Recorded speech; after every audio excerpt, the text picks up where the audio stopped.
Hello everyone, welcome back. Today we are making the exact same thing you saw in the thumbnail.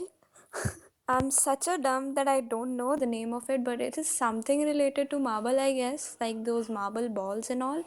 But nobody even cares about it, so let's move on. I followed a template from Pinterest, which I'll link down in description, but don't trust me, I may not do that.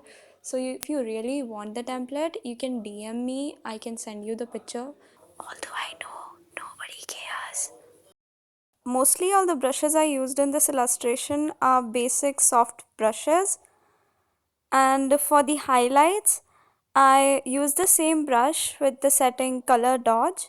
For the shadows I again use the same brush, but this time to blend the darker color with the lighter ones to like create a 3D kind of effect. I used Gaussian blur and moving blur. Also, a last tip to the people who will actually make it, do every next step on a new layer.